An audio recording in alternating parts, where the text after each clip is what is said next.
Muşu jiq ata-onalar balalarındaki qon azlığını faqat bilinmesli ekan. Şuning bilan tuyuqsiz shunda tijan qilgan chaqda yoki balaning mijozi yo'qlab doktorga borgandan keyin balangizda qon azliq bor ekan degan chaqda shu vaqtda bayqaysiz. Endi oilada balalar qonda alomatlar ko'rgan chaqda balalarda qon azliq kelib chiqadi degan chaqda buning 4-5 xil alomati bor. Ya buni sizlarga deb beray, buningda foydalanib qolsanglar bo'ladi.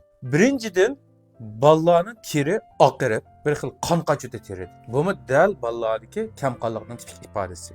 İkinci birisi balaninki kolpuki, ko'krab qoladi. Üçüncüden balaninki nafsi qistaydi. Azroq harakat qilib qo'yishi nafsi qistaydi. To'rtinchidan bala bak oson mag'dursinayotgan bo'lib qoladi. Bala degani 2-3 soat to'xtamay o'ynasami, herib qolmas kerakdi.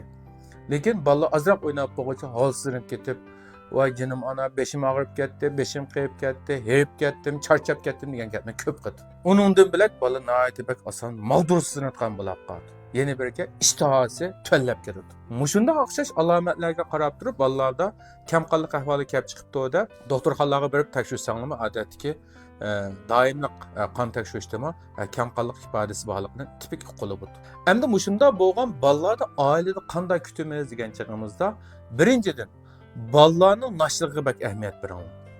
Balalarning hozirgi nashtiligi nihoyatda bak aldirapliganda atdiganda maktabga chiqib qolmasin, xizmatga chiqib qolmaydi deb balalarning ko'p qismi nashtsiz ketadi yoki sifatsiz tomoq yemaydi.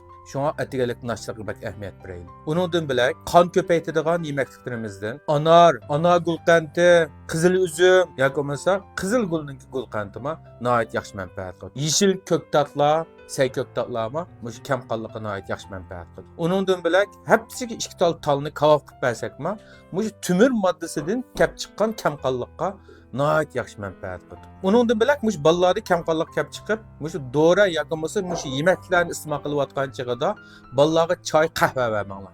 Chunki mush choy, qahva tarkibidagi tannik kislota mush uzuqlarningki badanga to'liq simirilishini to'sqinlik uchirtib qo'ydi. Shuninglar bergan yemakligimiz yoki bergan dorimizningki ta'siri to'liq bo'lmay qoladi.